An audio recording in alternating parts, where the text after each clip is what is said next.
Hello students, আজ আমরা শুরু করব আলোর চ্যাপ্টার। দশম শ্রেণীর আলোর চ্যাপ্টার শুরু করব। আমরা চেষ্টা করছি এটাকে অনশট ভিডিও করার, কিন্তু যদি আমরা হয়তো সবটা অনশট মানে একটা ভিডিওতে হয়তো সবটা করতে পারবো না, দুটো পার্ট হয়তো আমাদের করতে হতে পারে। তো এটাকে আমরা এই পার্ট অন হিসেবে ধরে নিতে পারি, হয়তো এটা পার্ট অনই হবে। তো পুরো ভিডিওটা আমরা একটা ভিডিও মানে একটাতে করতে পারবো না, ঠিক আছে, পুরো আলোর চ্যাপ্টারটা। তো তোমরা যেটা করবে এখন, তোমরা খাতা পেন বের করবে এবং খাতা পেন বের করে নোট ডাউন করা শুরু করবে। শুধু মোস্ট ইম্পর্টেন্ট যে জায়গাগুলো এবং সবটাই মোটামুটি কভার করার চেষ্টা করবো, ঠিক আছে, এবং সবটা বলে দেওয়ার চেষ্টা করবো তোমাদের এখানে, এবং সেখানে বলেও দেবো যে কোনগুলো তোমাদের পরীক্ষার জন্য খুব খুব ইম্পর্টেন্ট, ঠিক আছে। তো তোমরা মন দিয়ে দেখতে থাকো এবং বুঝতে না পারলে অবশ্যই কমেন্ট করে আমাদের জানাবে ঠিক কোন পার্টটা তুমি বুঝতে পারো নি, ঠিক আছে। তাহলে সেই পার্টটা আমরা আলাদা করে আবার ভিডিও করে শর্টসের মাধ্যমে ভিডিও করে তোমাদেরকে জানিয়ে দেবো, ঠিক আছে।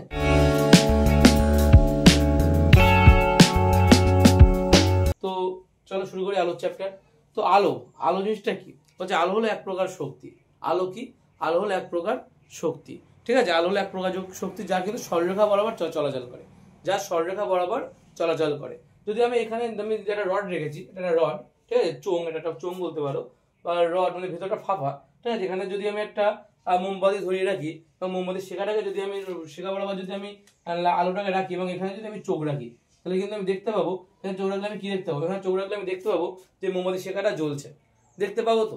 কিন্তু যদি এমনটা হয়, মনে করো যে আমার এরকম একটা রড আছে, ঠিক এরকম একটা রড আছে, ঠিক আছে, এরকম একটা রড আছে, সেটা কি করছে আমাদের এখানে, আমরা কি করছি, এখানে আমরা চোখ রাখছি, এখানে আমাদের কি আছে, এখানে আমাদের একটা মোমবাতি জ্বলছে, ঠিক আছে, এখানে আমাদের একটা ক্যান্ডেল লাইট বা মোমবাতি জ্বলছে, ঠিক আছে। তো এখানে আমাদের কি হচ্ছে, মোমবাতি জ্বলছে, তাহলে সেটা কি আমরা দেখতে পাবো? সেটা কিন্তু আমরা দেখতে পাবো না, তাই তো। কি বললাম তাহলে? বলছে এখানে যদি একটা আমরা চোঙ দিলাম, চোঙ বা ফাঁপা চোঙ দিলাম, যার এখানে একটা কি করছে, এখানে একটা মোমবাতি জ্বলছে, আমরা যদি এখানে চোখ রাখি তাহলে আমরা দেখতে পাবো যে মোমবাতিটা জ্বলছে, আমরা দেখতে পাবো। কিন্তু আমরা যদি এখানে একটা এরকম ধরনের একটা রড নিই এবং সেখানে যদি এখানে যদি একটা মোমবাতি রাখি, আমরা এখানে যদি আমরা চোখ রাখি, তাহলে আমরা কিন্তু সেই মোমবাতিটা দেখতে পাবো না। কারণ আমাদের এখানে দৃষ্টিরেখাটা এই পর্যন্ত গিয়ে আটকে যাবে, কারণ দৃষ্টিরেখাটা এখানে গিয়ে কিন্তু আটকে যাবে বলে এটা আমরা দেখতে পাবো না, ঠিক আছে।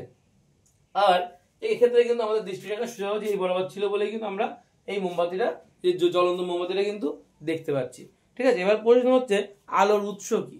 আলোর উৎস বলতে যা থেকে আমরা আলো পাই সবই হচ্ছে আলোর উৎস। যা কিছু থেকে আমরা কি পাচ্ছি, আলো পাচ্ছি, যা কিছু আমাদেরকে আলো দেয় তা সবই হচ্ছে আলোর উৎস। আলোর উৎসকে দুই ভাগে ভাগ করা যায়, একটা সপ্রভ, একটা হচ্ছে সপ্রভ, আর একটা হচ্ছে অপ্রভ বা নিষ্প্রভ। নিষ্প্রভ বলা হয় অনেকে, নিষ্প্রভ বা অপ্রভ বলা হয়, ঠিক আছে। এটা অপ্রভ বা নিষ্প্রভ উৎস, এটা সপ্রভ উৎস। সপ্রভ উৎস বলছে যে উৎস নিজেই আলো দেয়, সমানে তো নিজ, সমানে কি নিজ, অর্থাৎ যে নিজেই আলো দিতে পারে তাকে সপ্রভ বস্তু বলা হচ্ছে। যেমন উদাহরণ সূর্য, উদাহরণ কি হতে পারে? সূর্য, তারপরে হচ্ছে তোমার সূর্য বা যে কোনো তারা, তাই তো, বা নক্ষত্র বলতে পারি আমরা, সূর্য হতে পারে। আর কি কি হতে পারে? আর হতে পারে জোনাকি, জোনাকি পোকা হতে পারে, জ্বলন্ত মোমবাতি হতে পারে, জোনাকি পোকা হতে পারে, জ্বলন্ত মোমবাতি হতে পারে। আর নিষ্প্রভ যে ব্যাপারটা, নিষ্প্রভ বস্তু যেটা বলছে, সেটা কারা কারা? অর্থাৎ যাদের নিজস্ব কোনো আলো নেই, অন্যের আলোয় আলোকিত হয়। যাদের নিজস্ব কোনো আলো নেই, অন্যের আলোয় আলোকিত হচ্ছে, যেমন চাঁদ। যেমন উদাহরণ কি হতে পারে?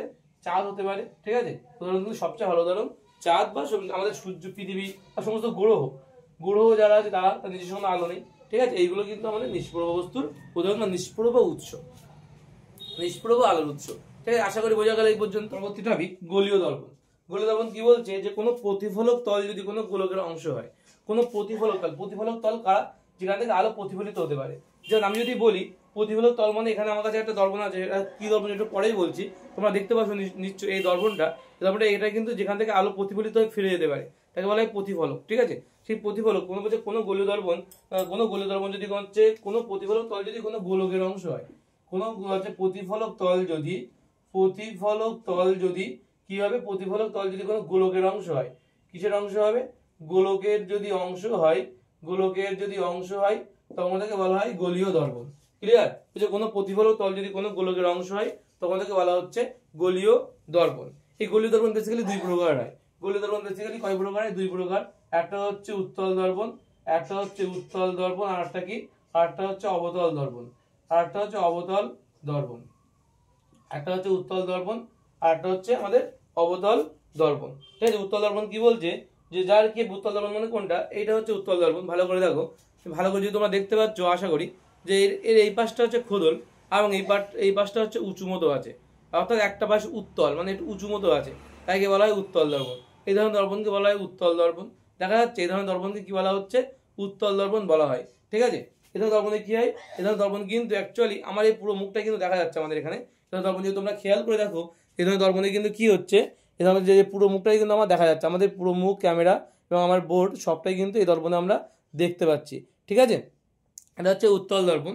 কিন্তু আমরা যদি এবার দেখি একটু অবতল দর্পণের দিকে যদি আমরা দেখি, অবতল দর্পণ হচ্ছে এইগুলোকে, যার এই যে ঘষা পিঠ যেটা বলা হয়, এই যে আকাশি কালারের যে পিঠটা দেখতে পাচ্ছি এটাকে বলা হয় ঘষা পিঠ, এবং এটাকে বলা হচ্ছে খোদল। এর ভেতরটা হচ্ছে খোদল মতো, চামচের যে ভেতরের পার্টটা হয় ভিতরে সেই খোদল মতো হয়। ঠিক আছে, এখানে আমাদের কি হয়, এখানে এই জায়গাটা কিন্তু বোঝা যাচ্ছে, এই জায়গাটা কিন্তু আমাদের দেখা যাবে না পুরোটা, এবং যখন দেখা যাবে পুরো উল্টো দেখাবে। ঠিক আছে, তো আমাকে দেখা যাচ্ছে না এখানে হয়তো ক্যামেরায়, আমাদের কিন্তু পুরো এখানে কী দেখাবে, পুরো কিন্তু আমাদেরকে উল্টো দেখায়। প্রথমে একটা নির্দিষ্ট দূরত্ব পর্যন্ত উল্টো দেখায়, এবং তারপরে ধীরে ধীরে কিন্তু সোজা হয়ে যায়। এই যে আমার চুলটা কিন্তু দেখাচ্ছে, চশমা আছে, আমার চোখ আছে, এই যে চোখ উল্টো দেখাচ্ছে এগুলো। ঠিক আছে, এবং যত আমরা ধীরে ধীরে কাছে আনবো তার তত কিন্তু সোজা হয়ে যাবে, জিনিসটা দেখো সোজা হয়ে গেছে। ঠিক আছে, এই যে আমার মুখটা দেখা যাচ্ছে সোজা হয়ে গেছে। ঠিক আছে, এটাই হচ্ছে আমাদের অবতল দর্পণ। অবতল দর্পণের ঠিক কোন অংশ থেকে সোজা মানে প্রথমে কি হয়, প্রথমে কি বললাম অবতল দর্পণের ক্ষেত্রে, অবতল দর্পণে যদি আমরা দেখি এটা হচ্ছে অবতল দর্পণ। ঠিক আছে, যার ভিতরের পার্টটা হচ্ছে আমাদের প্রতিফলক তল হিসেবে কাজ করে। ঠিক আছে, এটা হচ্ছে কি দর্পণ, অবতল দর্পণ আমাদের, যার ভিতরের পার্টটা প্রতিফলক তল হিসেবে কাজ করে। আর এটা হচ্ছে আমাদের উত্তল দর্পণ, যার বাইরের পিঠটা হচ্ছে আমাদের প্রতিফলক তল হিসেবে কাজ করে। ক্লিয়ার? তো আমাদের এই অবতল দর্পণের ক্ষেত্রে মনে করি একটা বস্তুকে আমরা সামনে থেকে দেখছি, তো এই বস্তুটাকে যখন আমরা এম জায়গায় দাঁড়িয়ে থাকবে তখন এই জিনিসটাকে প্রথমে উল্টো দেখাবে। প্রথমে কি দেখাবে, যখন একটা নির্দিষ্ট দূরত্বে বেশি দূরত্বে থাকবে তখন সেটা প্রথমে উল্টো দেখাবে। ঠিক আছে, প্রথমে মনে করো এখানে একটা মানুষের মুখ আঁকলাম আমি, তো এটা কি দেখাবে, প্রতিচ্ছবি কি দেখা যাবে, এরকমভাবে উল্টো দেখাবে। ঠিক আছে, তো এরকমভাবে উল্টো দেখাবে কিন্তু চিত্রটা। ঠিক আছে, এবং তারপর কি হবে, যত আমরা এটাকে কাছে সরাবো তত কিন্তু ধীরে ধীরে একটা বিন্দুর পরে থেকে এটাকে সোজা দেখানো শুরু করবে। অনেক বড় দেখাবে কিন্তু সোজা দেখাবে, প্রচুর বড় দেখাবে কিন্তু সোজা দেখাবে। ঠিক আছে, এটাই কিন্তু আমাদের অবতল দর্পণ। কিন্তু উত্তল দর্পণে কিন্তু বরাবরই আমাদের কিন্তু চিত্রটা অনেক বড় চিত্রকে ছোট একটা জিনিসের মধ্যে দেখিয়ে দেয়, যেটা কিন্তু আমাদের ওই আমরা যে দর্পণগুলো ইউজ করি না গাড়িতে, গাড়ির যে ভিউ মিরর যেগুলো হয়, সেই ভিউ মিররে কিন্তু আমরা ওটাই ব্যবহার করে থাকি। ক্লিয়ার হলো কি বললাম আমি? তো এটাই ছিল আমাদের উত্তল দর্পণ এবং অবতল দর্পণ। তো আমরা এবার ডিটেলস জানবো উত্তল দর্পণ অবতল দর্পণ সম্পর্কে। ডিটেলসে কি আছে, তো এই গোলীয় দর্পণ যদি আমরা দেখি, উত্তল দর্পণ বা অবতল দর্পণ যে দর্পণই হোক না কেন, তাদের কিন্তু এরকম ইন্টারেস্টিং ফ্যাক্ট, অনেকগুলো অংশ আছে। যেমন মেরু কাকে বলা হয়, বা হচ্ছে তাকে আমাদের ফোকাস দূরত্ব কি, বক্রতা কেন্দ্র কি, এগুলো সব জানতে হয়। ঠিক আছে, আমি একটা যেকোনো একটা দর্পণ নিয়ে পুরোটা মার্কিং করে দিচ্ছি। আমার প্রথমে অবতল দর্পণ নিই। অবতল দর্পণ যদি একটা আঁকি এমন হবে অবতল দর্পণ, ঠিক আছে, যার বাইরের পাশটা কি হবে, ঘষা হবে, আঁকলাম ঘষা।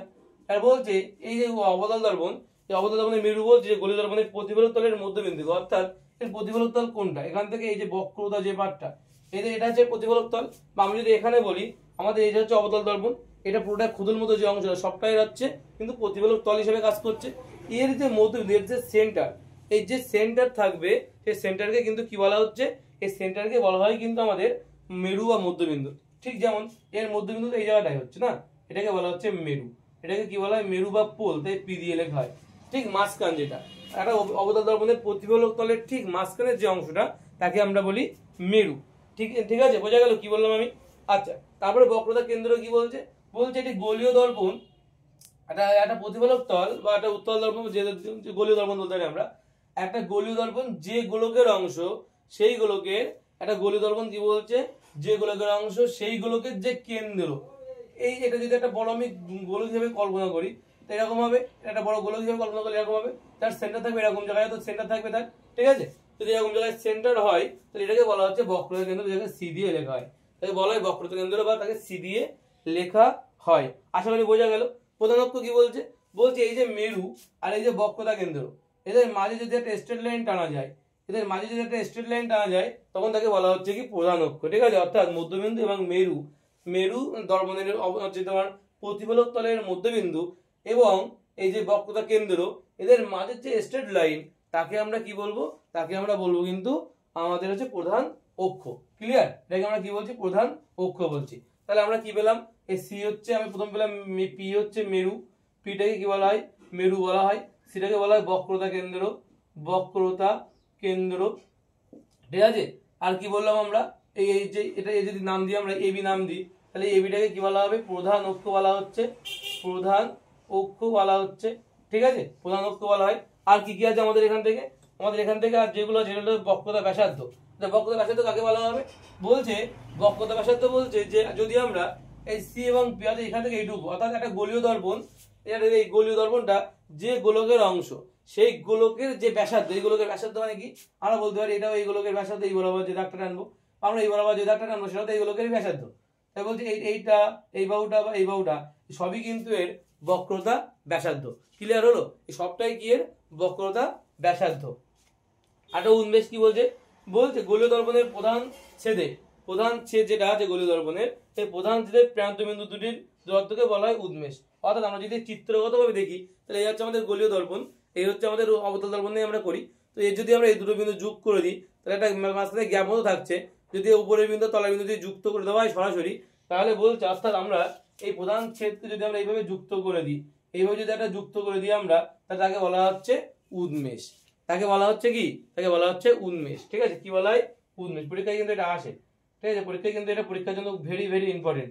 উন্মেষ কাকে বলা হয়? ঠিক আছে? বলছে এটা হচ্ছে বলছে গোলীয় দর্পণের প্রধান ছেদের কি বলছে সংজ্ঞাটা, যে গোলীয় দর্পণের প্রধান ছেদের প্রান্ত বিন্দু দুটির দূরত্বকে। এই গোলীয় দর্পণের প্রধান ছেদ এইটা, অর্থাৎ এইগুলো তো একটা ছেদ নয়, এগুলো তো জাস্ট আমরা কাল্পনিক এঁকেছিলাম। এই যে প্রধান ছেদের এই প্রান্ত বিন্দু, একটা প্রান্ত আর একটা প্রান্ত যুক্ত করলে আমরা যে স্ট্রেট লাইন পাবো, যে সরলরেখা পাবো, তাকে বলা হচ্ছে কিন্তু উন্মেষ। ক্লিয়ার হলো?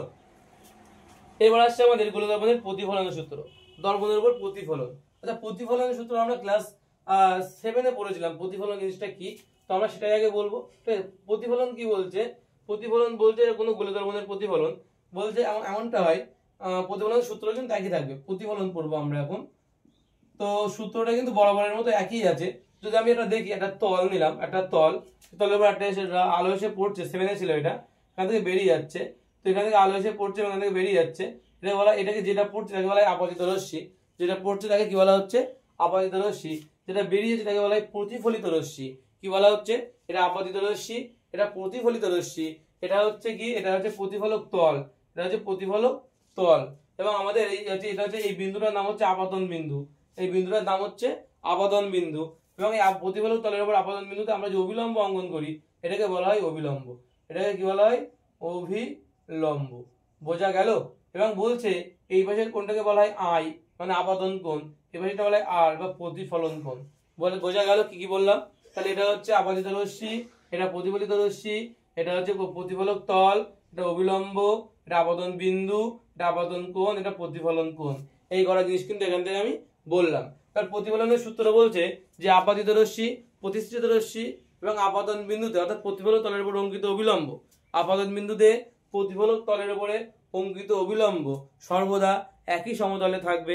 আর একটা বলছে কি 2 নম্বর সূত্র, যে আপাতিত রশ্মি সেটা আপাতন কোণ এবং প্রতিফলন কোণের মান সমান হয়। আপাতন কোণ আর প্রতিফলন কোণের মান সমান হয়। তো কি কি বলছে, কি বলছে তাহলে? আচ্ছা, প্রতিফলনের সূত্র বলছে আপতিত রশ্মি কি কি বলছে? আপতিত রশ্মি মানে এইটা, প্রতিফলিত রশ্মি মানে এইটা, এবং আপাতন বিন্দুতে প্রতিফলকের উপর অঙ্কিত অভিলম্ব। আপাতন বিন্দু এটা, প্রতিফলকের উপরে আপাতন বিন্দুতে একটা অভিলম্ব অঙ্কন করতে হবে। এটা অঙ্কন কিন্তু অঙ্কিত অভিলম্ব সর্বদা একই সমতলে থাকবে। অর্থাৎ আমরা যদি চিত্রগতভাবে দেখাই জিনিসটা এরকম ভাবে করতে পারি। আমরা যদি বলি এটা হচ্ছে আপতিত রশ্মি, ঠিক আছে, এটা ধরো আমাদের প্রতিফলক তল হলো আমাদের এখানে, এটা আপতিত রশ্মি, এটা যদি প্রতিফলিত রশ্মি হয় তাহলে আমরা বলতে পারি এখানে যে অবিলম্ব হবে, অর্থাৎ এখানে যে অবিলম্বটা হবে সে কিন্তু ওদের সঙ্গে একই সমতলেই, তাই ভালো করে দেখো, কিন্তু একই সমতলেই থাকবে। কিন্তু বোঝা গেল? এরকম হচ্ছে চিত্রটা হবে। তাই বোঝাতে পারছি কি হচ্ছে চিত্রটা? এটা হচ্ছে যদি নীল পেনটা যদি আপতিত রশ্মি হয়, কালো পেনটা যদি প্রতিফলিত রশ্মি হয়, আর নিচে যদি এটা প্রতিফলক তল হয়, তাহলে বলছে যে এই যে এখানে যে বাহুটা হবে অবিলম্ব যেটা, সেটা কিন্তু ওদের সঙ্গে একই সমতলে থাকবে। কখনো এমনটা হবে না যে এটা এমন জায়গায় থাকলো, বা এটা কিন্তু এমন জায়গায় থাকলে, এমনটা কিন্তু কখনো হবে না, এটা এই জায়গায় থাকবে। এটা এখানে বোঝাতে চাইছে। আশা করি ক্লিয়ার হলো যে আপতিত রশ্মি, প্রতিফলিত রশ্মি এবং আপাতন বিন্দুতে প্রতিফলক তলের উপর অঙ্কিত অবিলম্ব সর্বদা একই সমতলে থাকবে। আর 2 নম্বর সূত্রে বলছে কি বলছে, যে আপাতন কোণ আর যে কোণ আই মানে কি আপাতন কোণ, আর আর মানে হচ্ছে প্রতিফলন কোণ, আপাতন কোণ আর প্রতিফলন কোণের মান সমান, I = R। এটা হচ্ছে আমাদের আছে আলোর প্রতিফলনের সূত্র। যদি আমরা এবার যদি দর্পণের উপর ফেলি তাহলে কেমন হবে? দর্পণের উপর ফেলে এরকম ভাবে হবে, যদি অবতল দর্পণের উপর আমরা ফেলি তাহলে বলছে একটা আলো আসবে, একটা আলো আসলো গিয়ে এখান থেকে বেরিয়ে যাবে, তাই তো? আলো পড়লে কি এইভাবে বেরিয়ে যাবে নাকি আলোটা? তো প্রথমকে সমান্তরালে আসবে একটা আলো, এসে এইভাবে বেরিয়ে যাবে। তো এখানে বলছে এখানে যে বিন্দু, এই বিন্দুটা হচ্ছে আপতন বিন্দু, এখানে একটা তোমার হচ্ছে প্রতিফলক তল তুমি অঙ্কন করে দিতে পারো, ঠিক আছে, এটা হচ্ছে আপতিত রশ্মি, এটা প্রতিফলিত রশ্মি, এবং এদের মাঝখান দিয়ে যেটা হবে সেটা হচ্ছে আই এবং এটা হচ্ছে আর, এটা হচ্ছে অবিলম্ব। এই অবিলম্ব কোনটা? অবিলম্ব কিন্তু এইটা, এটাকে বলা হচ্ছে অবিলম্ব, এটাকে বলছে আই, এটাকে বলছে আর। এটা আপতিত রশ্মি, এটা হচ্ছে প্রতিফলিত রশ্মি, এটা হচ্ছে আপতন বিন্দু। বোঝা গেল কি বললাম? হ্যাঁ, তাহলে কি বললাম? এটা আপতিত রশ্মি, তলাটা যেটা বেরিয়ে যাচ্ছে এটা প্রতিফলিত রশ্মি, এবং এই যে বিন্দুতে মিলছে যারা, ওই বিন্দুটা হচ্ছে আপতন বিন্দু। ঠিক আছে, এবং ওখানেই প্রতিফলক তলা আছে, আমার প্রতিফলক আছে, তো এটা হচ্ছে আপতন বিন্দু, এবং আপতন বিন্দুতে প্রতিফলকের উপর যে অঙ্কিত অবিলম্ব, অর্থাৎ এই বাহুটা এটাকে বলা হচ্ছে অবিলম্ব। ঠিক আছে, এবং এই অবিলম্বের সঙ্গে আপতিত রশ্মি যে কোণ তৈরি করে, এই যে অবিলম্বের সঙ্গে আপতিত রশ্মি যে কোণ তৈরি করছে তাকে বলছে আপতন কোণ, আর অবিলম্বের সঙ্গে প্রতিফলিত রশ্মি যে কোণ তৈরি করছে তার নাম হচ্ছে প্রতিফলন কোণ, আর বলা হয়। ক্লিয়ার হলো কি বললাম আমি? এটা গেল আমাদের কি আপতিত রশ্মি, প্রতিফলিত রশ্মি আর আপতন বিন্দু, এই বিষয়টা আমাদের ক্লিয়ার হলো আশা করি। এবার আমরা নেক্সট টপিক আমরা দেখবো। নেক্সট টপিক আমাদের কি আছে, যে মুখ্য ফোকাস বা প্রধান ছেদ, এইগুলো আমরা দেখবো। ঠিক আছে, মুখ্য ফোকাস বা প্রধান ছেদ বলছে, যদি অবতল দর্পণের ক্ষেত্রে আমরা দেখি, তো একটা অবতল দর্পণ আঁকলাম, যার কিন্তু এটাগুলো আমার কি হচ্ছে, এগুলো কিন্তু আমার হচ্ছে ঘষা পেটে এটা। ঠিক আছে, এটা হচ্ছে ভেতরটা আমাদের কি, ভেতরটা আমাদের কি হয়, ভেতরটা আমাদের হচ্ছে প্রতিফলক তল। এটা একটা প্রধানক্ষ আঁকতে হয়, প্রধানক্ষ আঁকলাম।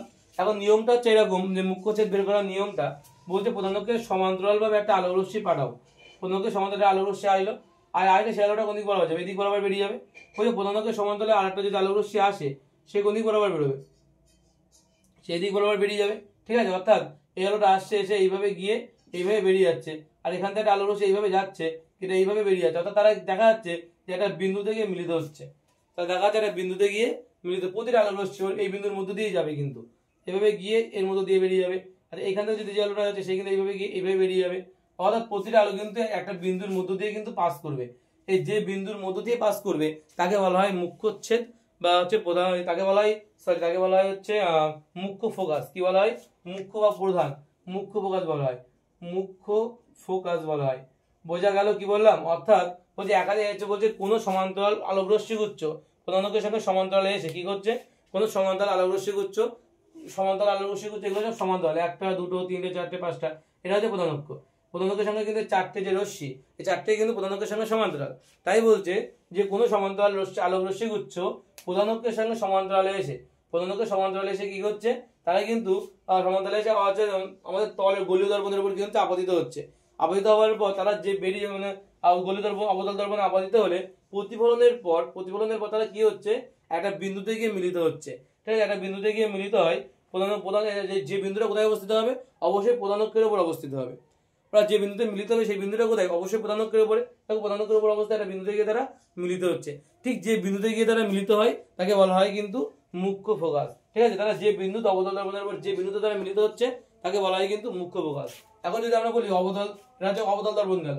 উত্তল দর্পণের ক্ষেত্রে যদি আমরা দেখি তাহলে কি হবে? উত্তল দর্পণের ক্ষেত্রে ভেতরের পিঠটা তো ঘষা পিঠ হয়, এটা হচ্ছে উত্তল দর্পণ।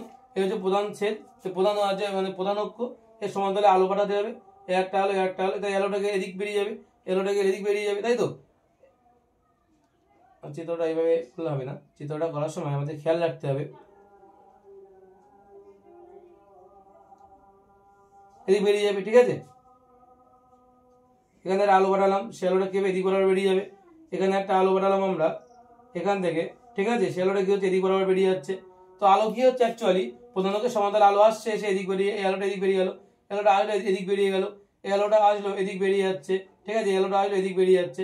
যদি আমরা দেখি যে প্রতিটা আলো কিন্তু কি হচ্ছে? বাইরে বেরিয়ে যাচ্ছে, তাহলে এই ক্ষেত্রে আমরা বলতে পারি যে প্রতিটা প্রধানকের সমান্তরালে একাধিক আলোক রশ্মি আসছে এবং তারা কিন্তু বেরিয়ে যাচ্ছে। কিন্তু যে লাইনগুলো বেরিয়ে যাচ্ছে যদি পিছন দিকে টানা যায়, তো এখানে যদি চৌড়াকি আমরা কি দেখতে পাবো জানো? এখানে চৌড়ালে দেখতে পাবো যে আলোগুলো মনে হচ্ছে এই বিন্দু থেকে বেরিয়ে যাচ্ছে, আলোগুলো মনে হবে এই বিন্দু থেকে প্রতিসৃত হচ্ছে বলে মনে হচ্ছে। কি হচ্ছে? প্রতিসৃত হচ্ছে বলে মনে হচ্ছে। এটাকে বলা হয় হচ্ছে উত্তল দর্পণের ক্ষেত্রে কিন্তু আমার কি, এগুলোকে বলা হয় উত্তল দর্পণের ক্ষেত্রে আমার আলোর মানে মুখ্য ফোকাস। এটা হচ্ছে মুখ্য ফোকাস, এই বিন্দুটাকে বলা হচ্ছে কিন্তু আর মুখ্য ফোকাস।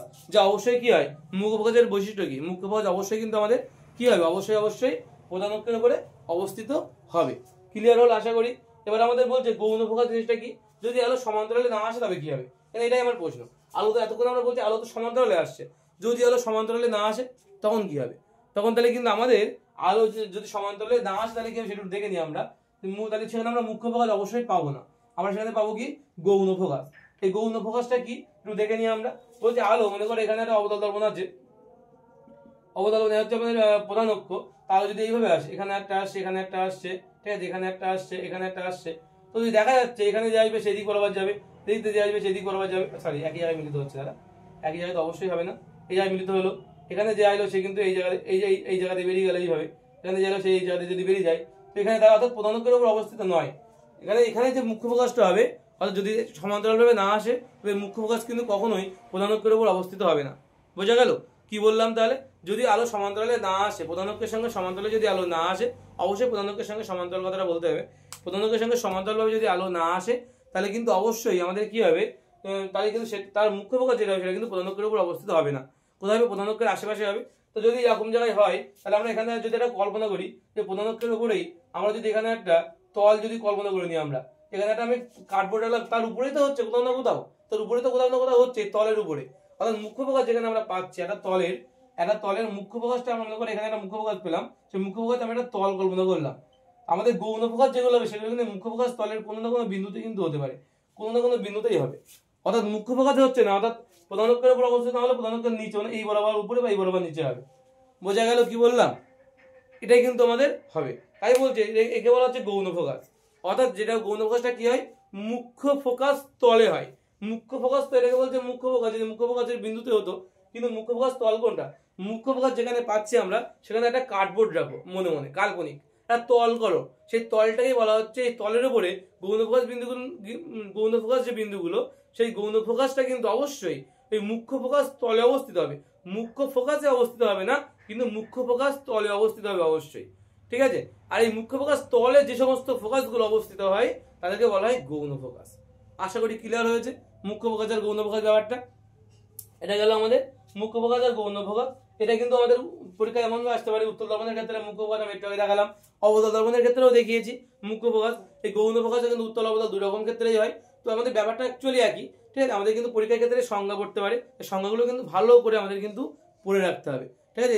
উত্তল দর্পণের মুখ্য ফোকাস, অবতল দর্পণের মুখ্য ফোকাস আলাদা আলাদা করে আসতে পারে, কিন্তু এমনটা নয় যে শুধু মুখ্য ফোকাস আগে বলে দিয়ে দিল, এমনটা দেবে না, কিন্তু উল্লেখ করে দেবে উত্তল দর্পণ, অবতল দর্পণ। যদি উত্তল দর্পণ হয় তাহলে একরকম সংজ্ঞা, অবতল দর্পণ হলে আর একরকম সংজ্ঞা। তাই আমাদের কিন্তু সবটা মাথায় রেখেই কিন্তু আমাদের সংজ্ঞাগুলো মুখস্থ করতে বারণ করবো, বুঝতে হবে, বুঝে বুঝে লিখতে হবে। ঠিক আছে? ফিজিক্যাল সায়েন্স কিন্তু কখনো মুখস্থ করার সাবজেক্ট নয়। ঠিক আছে? এখানে মুখস্থ থেকে অনেক বেশি দরকার বোঝাটা।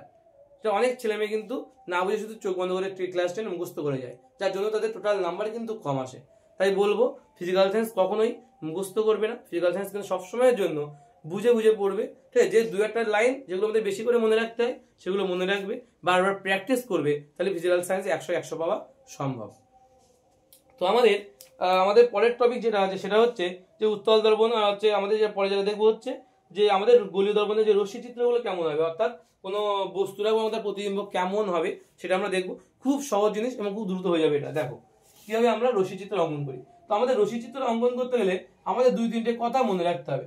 যখন আমরা রশ্মি চিত্র অঙ্কন করবো তখন কিন্তু আমাদের, অর্থাৎ যেই একটা বস্তু এখানে থাকছে তার প্রতিবিম্ব কেমন হবে, কোথায় হবে, সেই ব্যাপারটা তো কেমন হয় দেখো, জিনিসটা খুব ইজি একটা জিনিস।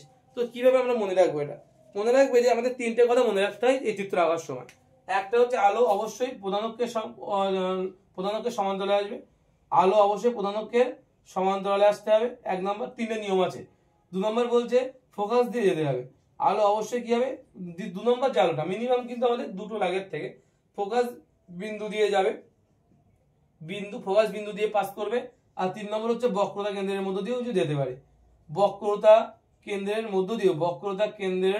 মধ্য দিয়েও কিন্তু যেতে পারে। অর্থাৎ আমি যদি এখানে একটা দর্পণ আঁকি, এই হচ্ছে অবতল দর্পণ, এখানে মনে করো একটা বস্তু আছে, এখানে একটা প্রতিবিম্ব আছে, এখানে একটা বস্তু আছে, প্রতিবিম্ব আমার অঙ্কন করতে হবে।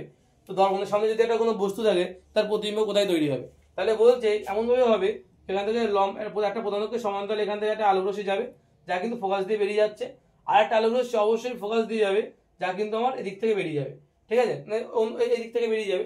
তো আমাদের তাহলে কি হচ্ছে, যে বিন্দু মিলিত হবে সেই বিন্দুটাই কিন্তু আমাদের প্রতিবিম্ব তৈরি হয়। কিন্তু এমনও চিত্র আছে যে চিত্রগুলোতে কিন্তু আমাদের কটা বাহু লাগছে, রশ্মি কটা লাগছে, আমাদের মিনিমাম 2টো রশ্মি লাগছে না। বলছে এখান থেকে এই 3টের মধ্যে মিনিমাম 2টো তোমার ইউজ করতে হবে, মিনিমাম 2টো তোমাকে ইউজ করতে হবে। আমরা এই চিত্রটা আঁকার জন্য কড়া ইউজ করেছি, একটা প্রধানকের সমান্তরালে যাচ্ছে, আর একটা কি একটা প্রধানকের সমান্তরালে গিয়ে বেরিয়ে যাচ্ছে, আর একটা ফোকাসের মধ্য দিয়ে যাচ্ছে। তো একটা ওই জন্য বলছে একটা প্রধানকের সমান্তরালে যেতে পারে, ফোকাস বিন্দুর মধ্য দিয়ে যেতে পারে, আর একটা কখনো কখনো যখন ফোকাস দিয়ে যেতে পারে না আলোক রশ্মি, তখন কিন্তু আমাদের বক্রতা কেন্দ্রের সাহায্য নিতে হয়।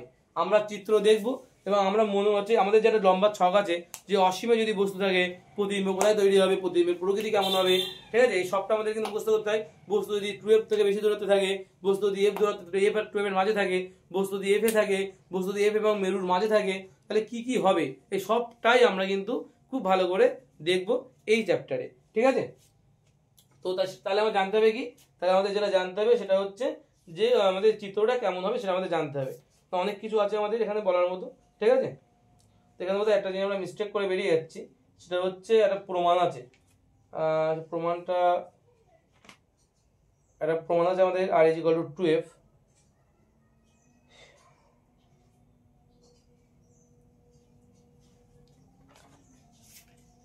আচ্ছা, r = 2f প্রমাণটা আমাদের আগে করতে হবে, তারপরে আমরা কিন্তু চিত্রগুলো দেখতে পারবো, তো ওটা লাগবে আমাদের। তো এটা আমাদের মাথায় থাকবে সবসময়ের জন্য যে আমাদের কোনো বস্তু থাকলে তার প্রতিবিম্ব অঙ্কন করতে গেলে আমাদের কি কি মাথায় রাখতে হবে, যে আমাদের 3টে নিয়ম আছে, 3টে রশ্মি আমাদের পাঠাতে হবে, মিনিমাম 2টো পাঠাতে হবে 3টের মধ্যে। কোন 3টে? একটা হচ্ছে আলোক রশ্মি প্রধানকের সমান্তরালে যেতে হবে, ঠিক আছে, একটা আলোক রশ্মি হবে প্রধানকের সমান্তরালে। 2 নম্বর হচ্ছে আরেকটা আলোক রশ্মি যেটা বেরোবে কিন্তু একটা বেরিয়ে যেটা ফোকাসের মধ্যে দিয়ে যাবে, ঠিক আছে, আরেকটা আলোক রশ্মি যেটা কিন্তু বক্রতা কেন্দ্রের মধ্যে দিয়ে যাবে, ঠিক আছে। অর্থাৎ আমাদের একটা বস্তু আঁকতে গেলে মিনিমাম 2টো রশ্মির প্রয়োজন।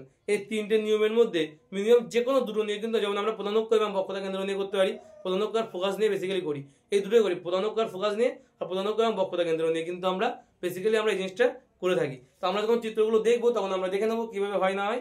এখন আমাদের যেটা প্রয়োজন সেটা হলো r = 2f, এটা আমাদের প্রমাণ করতে হবে। r = 2f এর প্রমাণটা আমরা করবো, খুব খুব খুব ইম্পর্টেন্ট একটা প্রমাণ। এটা দেখার পরে আমরা কিন্তু চিত্রগুলো অঙ্কন করা শিখবো, ঠিক আছে। তো এখানে আমাদের যেটা করতে হবে যে আমাদের প্রমাণ করতে হবে যে r = 2f, এটা আমাদের প্রমাণ করতে হবে, পরীক্ষার জন্য খুব ইম্পর্টেন্ট এটা। r = 2f অর্থাৎ বক্রতা ব্যাসার্ধ সমান সমান 2 × ফোকাস দৈর্ঘ্য, ঠিক আছে। ফোকাস, আচ্ছা ফোকাস দৈর্ঘ্য কোনটা বলা হয়, যে যেখানে মুখ্য ফোকাস হচ্ছে না, এই মুখ্য ফোকাস থেকে মেরুর মধ্যে দূরত্বটাকে বলা হয় হচ্ছে ফোকাস দূরত্ব, বোঝা গেল।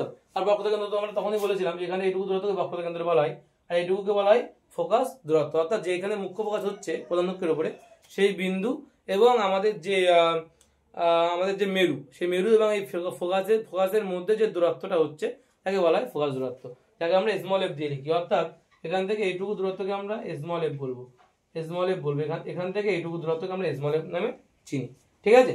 তো এখান থেকে আমরা যেটা করতে পারি, বলছে যে আমাদের এই উত্তল দর্পণে এই মানে বেসিক্যালি অবতল দর্পণ দিয়ে করছি, উত্তল দর্পণ দিয়েও করা যায়, সেটা একটু আলাদা রকম হবে। তো উত্তল দর্পণ এবং অবতল দর্পণ আমরা একটা করে দেবো, আর তোমরা করো, যদি সময় পাই দুটোই করে দেবো, দেখা যাক। তো বলছে আমাদের যে অবতল দর্পণটা আছে, আমরা কি দর্পণ নিয়ে করছি, অবতল দর্পণ নিয়ে করছি, অবতল দর্পণ। তো অবতল দর্পণের ক্ষেত্রে আমরা যে অবতল দর্পণটা নিয়েছি সেটা হচ্ছে খুব ক্ষুদ্র উন্মেষ। আমরা ক্ষুদ্র উন্মেষ যুক্ত একটা অবতল দর্পণ নিয়েছি, ক্ষুদ্র উন্মেষ, অর্থাৎ এই উন্মেষ মানে কি বলেছিলাম, এখান থেকে এইটুকুর যে লম্বা দূরত্ব সেটাকে বলেছিলাম, আর সেটা খুব কম এটা, ঠিক আছে। তো ক্ষুদ্র উন্মেষ যুক্ত আমরা কিন্তু একটা অবতল দর্পণ নিয়েছি এখানে, ঠিক আছে। ক্ষুদ্র উন্মেষ যুক্ত যদি একটা অবতল দর্পণ নিয়ে আমরা, তাহলে আমরা এখান থেকে কি কি করতে পারি, বলতে আমরা কি করলাম, এই প্রধানক্ষ নীল কালি দিয়ে যেটা করা, যেটা হলো প্রধানক্ষ, সেই প্রধানক্ষের সমান্তরালে ব্ল্যাক কালি দিয়ে আমরা কি করছি, একটা আলোক রশ্মি পাঠালাম প্রধানক্ষের সমান্তরালে, এবং সে কি করছে, সে ফোকাসের মধ্যে দিয়ে বেরিয়ে যাচ্ছে, ঠিক আছে। যদি ফোকাসের মধ্যে দিয়ে বেরিয়ে যায় তাহলে আমরা কি করছি, আমরা এই যে বিন্দুটা এবং এই বিন্দুটা বক্রতা কেন্দ্রের মধ্যে একটা অবিলম্ব অঙ্কন করব, কারণ এটা কি ছিল আমাদের, এটা ছিল আবেদন বিন্দু, এর নামকরণ করলাম আমরা বি দিয়ে, এটা নামকরণ করছি আমরা বি নামকরণ করছি, ঠিক আছে। আলোক রশ্মির নামকরণ করছি এ বি, একটা আলোক রশ্মি পাঠাচ্ছি যেটা কিন্তু বি এফ যে বি বিন্দুতে টাচ করে সেই এফ এর মধ্যে দিয়ে বেরিয়ে যাচ্ছে ফোকাসের মধ্যে দিয়ে, এবং সেটা বিডি পদে বেরিয়ে গেল, ঠিক আছে। আর এটা হচ্ছে আমাদের ফোকাস, এটা হচ্ছে বক্রতা কেন্দ্র। এখন বলতে আমাদের শুধু প্রতিফলনের সূত্র অনুযায়ী বলতে পারি আমরা, এটা যদি আই হয়, এটা যদি আমাদের আই হয় তাহলে অবশ্যই তলারটা আর হবে, আই এবং আর সমান হয় আমরা জানি, তাই না। আই এবং আর কিন্তু আমাদের সমান হয়, বোঝা গেল।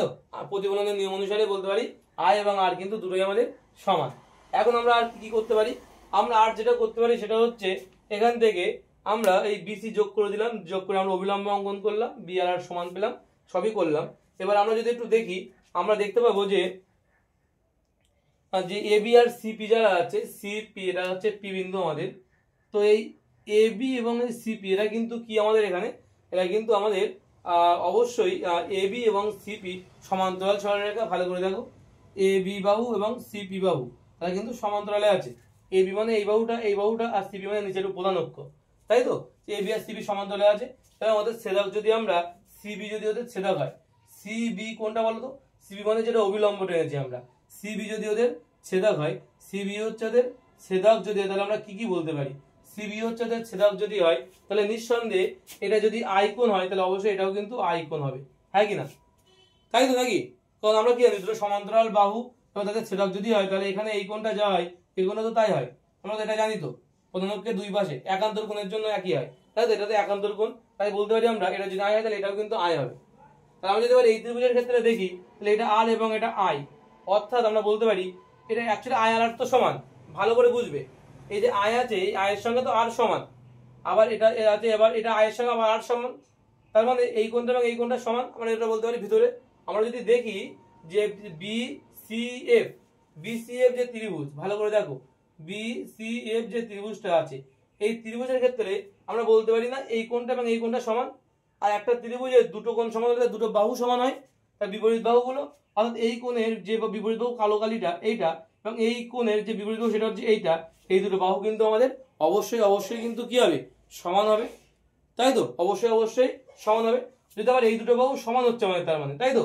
আবার আমরা কি জানি, আবার আমরা জানি যে এটা একটা ক্ষুদ্র উন্মেষ, অর্থাৎ ক্ষুদ্র উন্মেষ মানে কি? অর্থাৎ প্রধান অক্ষের এই বি বিন্দুটা পি বিন্দুর খুব কাছাকাছি, অর্থাৎ এই যে বি বিন্দুটা এখানে ফেললাম, এই বি বিন্দুটা অ্যাকচুয়ালি এর খুব গায়ে একদম গায়ে বলতে পারো চুল পরিমাণে গ্যাপ। যদি এটাকে খুব ধীরে ধীরে খুব একটুখানি এটা এভাবে করো যে এই বি বিন্দু যেটা আছে এটাকে ধীরে ধীরে নিচে নামাও, অর্থাৎ এই বাহুটাকে যদি আমি একদম এর গা দিয়ে দিতাম, তাহলে কি হতো? এই ভালো করে কল্পনা করো, যদি এই সিপি বাহুর একদম গা দিয়ে যদি আমার এই বিবাহটাকে পাস করাতে যদি আমরা পাঠাতাম, তাহলে কিন্তু এখান থেকে আমরা যে আলোটা বেরোতো, যে ফোকাস দিয়ে যে আলোটা যেত, সেটা কিন্তু অ্যাকচুয়ালি এই বিএফ যেটা আছে, এই বিএফ যে বাহুটা সেটা কিন্তু অবশ্যই পিএফ এর সঙ্গে ওভারল্যাপ করে যেত। কি করতো? ওভারল্যাপ, অর্থাৎ সমাপতিত হতো। কি হতো? সমাপতিত হতো, সমাপাতিত, অর্থাৎ একে অপরের ঘাড়ে উঠে যেত। ঠিক আছে? কি হতো? একে অপরের ঘাড়ে উঠে যেত এই বাহুটা এবং এই বাহুটা। তার মানে কি বিএফ এবং সিএফ যদি একেবারে ঘাড়ে উঠে যায়, তার মানে কি তারা সমান? তারা কি অবশ্যই সমান হবে। তাই বিএফ এবং পিএফ কিন্তু এখানে সমান, অর্থাৎ কি পেলাম তাহলে আমি? এই বাহু সমান, আর এই বাহুর সঙ্গে এই বাহুটাও কিন্তু সমান হচ্ছে। কখন? যখন আমরা বলবো এটা ক্ষুদ্র উন্মেষযুক্ত দর্পণ, যখন নেব তখন।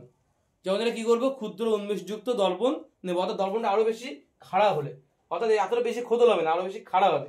আরো বেশি খাড়া হলে কিন্তু এটা আমাদের সম্ভব হতো। তাহলে কি হতো? তাহলে বলছি এই যে প্রধান অক্ষ যেটা আছে এ বি, সেই বিটা একদম সিপির গা দিয়ে যাবে, এই জায়গায় পড়বে, এখান থেকে ফোকাস দিয়ে বেরোবে, অর্থাৎ ওখান থেকে পরপর ফোকাস দিয়ে যখন বেরোবে, সেই ফোকাসের যে বাহুটা, অর্থাৎ তুমি খুব ধীরে ধীরে নিচে নামো, তাহলে বুঝতে পারবে, খুব ধীরে ধীরে যদি এটাকে নিচে নামানো যায়, তাহলে এই বাহুটা কিন্তু আর এই বাহুটা সমান হয়ে যাবে। মনে করো, পুরো সিস্টেমটাকে ধীরে ধীরে নিচে নামাও এবং এই বিন্দুটাকে ফিক্সড রাখো, এফ বিন্দুটাকে ফিক্সড, এফ বিন্দু নামানো যাবে না, এফ বিন্দু ফিক্সড আছে। আর তুমি যদি এটাকে ধীরে ধীরে নিচে নামানোর চেষ্টা করো না, তাহলে দেখবে যে বিএফ আর পিএফ একে অপরের উপর ওভারল্যাপ করে যাচ্ছে, একে অপরের উপর সমাপতিত হচ্ছে। ঠিক আছে? এই জন্য বলা হয় যে এই দুটো বাহু সমান। তাহলে আমি কি পেলাম? তাহলে আমি পেলাম যে এই বাহু এই বাহু তিনটেই সমান। তার মানে আমরা বলতে পারি এখান থেকে, তাহলে আমরা কি বলতে পারি যে খুব ইজি জিনিস, যে সিপি সমান সমান কি বলতে পারি আমরা? আচ্ছা, আমরা এখানে কি বললাম একটু আমরা দেখি এখান থেকে কি কি লিখতে পারি। তাহলে আমরা বলতে পারি সিপি, যেটা সিপি সমান সমান কি বলতে পারি আমরা? সিপি সমান সমান আমরা বলতে পারি হচ্ছে সিএফ প্লাস পিএফ। আবার আমরা এক্ষুনি কি জানলাম? সিএফ আর পিএফ, অর্থাৎ আমরা এক্ষুনি বিএফ আর পিএফ যদি সমান হয়, আবার একটু আগে দেখেছিলাম সিএফ আর বিএফ সমান, সিএফ আর বিএফ সমান আমরা একটু আগে দেখেছিলাম, কোথায় আছে লেখা হয়নি, সিএফ আর বিএফ সমান আমরা একটু আগে দেখেছিলাম। আবার এখন পেলাম কি বিএফ আর পিএফ সমান, তার মানে সিএফ আর পিএফ, তার মানে সমান বিএফ এর মান কি পিএফ এর সমান, তাহলে সিএফ সমান সমান বিএফ এর জায়গায় পিএফ লিখবো। তাহলে বিএফ আর পিএফ কিন্তু তাহলে আমাদের সমান হচ্ছে। তাহলে বিএফ আর পিএফ যদি সমান হয়, সিএফ আর পিএফ, সি আর পি সমান হলে 2 ইনটু আমরা কি লিখতে পারি? 2 ইনটু পিএফ লিখতে পারি এটাকে। আর পিএফ মানে কি? পিএফ মানে অ্যাকচুয়ালি তো আমরা স্মল এফ ধরে নিয়েছি, পিএফ মানে আমরা স্মল এফ ধরে নিয়েছি, তাই না? এখানে এইটুকুকে ফোকাস দৈর্ঘ্য বলা হয়। তাহলে এখানে আমার 2 ইনটু এফ হয়ে গেল। ঠিক আছে? আর এখানে কি আছে? 2 ইনটু আবার সিপি মানে কি? সিপি মানে টোটাল বক্রতা কেন্দ্রকে 8 দিয়ে লেখা হয়, তাহলে আমরা এখানে আর বসাবো, সিপির মান আর, তাহলে আর ইজ ইকুয়াল টু 12 এই প্রমাণ হয়ে গেল। ঠিক আছে, আর ইজ ইকুয়াল টু 12 এর প্রমাণটা কিন্তু এই হয়ে গেল। বাড়িতে বারবার লিখে লিখে প্র্যাকটিস করবে, বুঝতে না পারলে ভিডিওটা আর একবার একটু পজ করে একটু ব্যাক আসো, ব্যাক এসে জিনিসটা আর একবার শোনো, তাহলে অবশ্যই বুঝতে পারবে। তারপরেও যদি বুঝতে পারো আমাদের কমেন্টে জানাও, আমরা দ্বিতীয়বার বুঝিয়ে দেওয়ার চেষ্টা করবো। ঠিক আছে, অবশ্যই বুঝিয়ে দেবো, আমাদের ওরকম শর্ট ভিডিও করে সেখানে বুঝিয়ে দেবো। ঠিক আছে, বেশি সময় লাগে না, খুব ইজি একটা জিনিস। ঠিক আছে, খুব ইজি একটা জিনিস, যদি ক্ষুদ্র উন্মেষ বুঝতে পারো তাহলে অবশ্যই এটা তোমার ক্লিয়ার হয়ে যাবে। ঠিক আছে, একই রকম ভাবে আমরা যদি উত্তল দর্পণের ক্ষেত্রে দেখি না, একই রকম ভাবে উত্তল দর্পণের ক্ষেত্রে করা যায়। একবার করেই দিই উত্তল দর্পণটা, তাহলে তোমাদের আরেকবার বললে তোমাদের আরো বেশি ক্লিয়ার হয়ে যাবে। চলো তোমাদের জন্য করেই দিই, এটুকু তো করতেই পারি। চলো,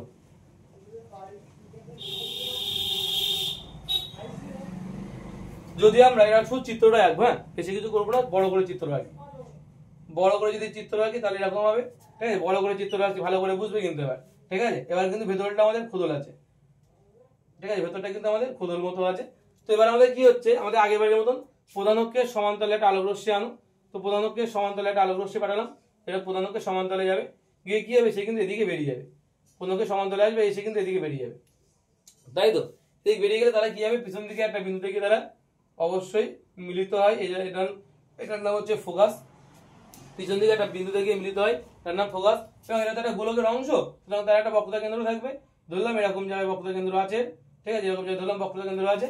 তো বক্রতা কেন্দ্র যদি থাকে তাহলে অ্যাকচুয়ালি আমরা যেটা করবো এবার, তাহলে চলো এখান থেকে আমাদের একটা দাগ টানতে হবে, এইভাবে দাগ টানতে হবে এবং সেটা এর মধ্যে দিয়ে বেরিয়ে যাবে এই অবিলম্ব। এবং সেই অবিলম্বটা পিছন দিকে টানলে আমরা দেখতে পাবো যে এই বিন্দুতে আমাদের বক্রতা কেন্দ্রকে টাচ করছে। ক্লিয়ার হলো? এবার এখানে আমরা কি জানি, এটাতে আপতিত রশ্মি, তাই এখানে আপতন কোণ আই হবে, এখানে কিন্তু প্রতিফলন কোণ আর হবে। বোঝা যাচ্ছে?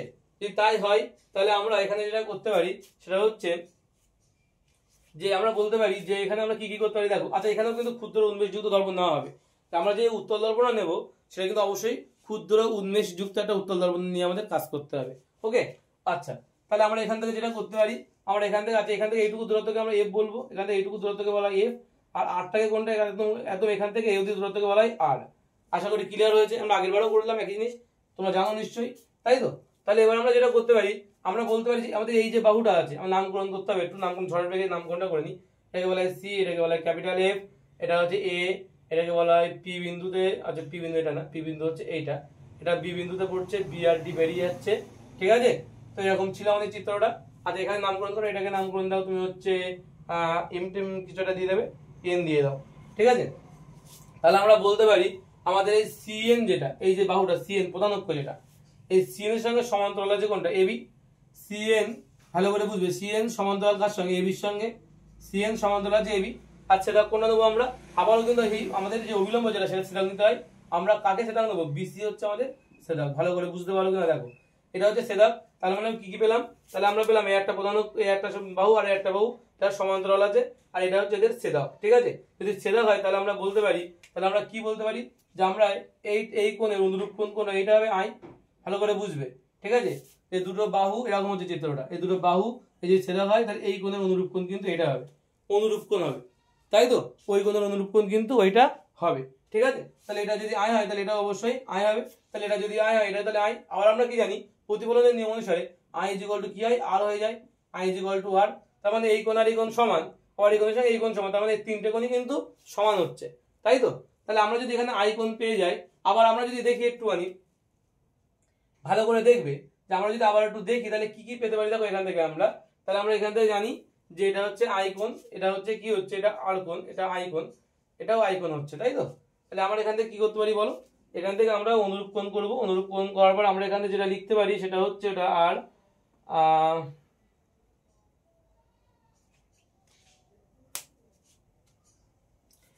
এই দুটো বাহুর ক্ষেত্রে ভালো করে দেখো তো, এই যে অবিলম্বের যে বাহুটা আছে আর এই যে ডিএফ, মানে এই বাহুটা, মানে এই যে বাহুটা বেরিয়ে যাচ্ছে এই বাহুটা এবং এই নীল বাহুটা, এই দুটো যদি ভালো করে দেখি তাহলে একটা বাহু এরকম ভাবে আছে, আরটাও এইভাবে বেরিয়ে যাচ্ছে। এটা যে কালো বাহুটা এইটা, এবং এই যে ডিএফ যেটা, সেই ডিএফটা কিন্তু এইভাবে যাচ্ছে, ডিএফটা এই যে, আর একটা হচ্ছে অবিলম্ব কিন্তু এই নীল হয়ে যাচ্ছে।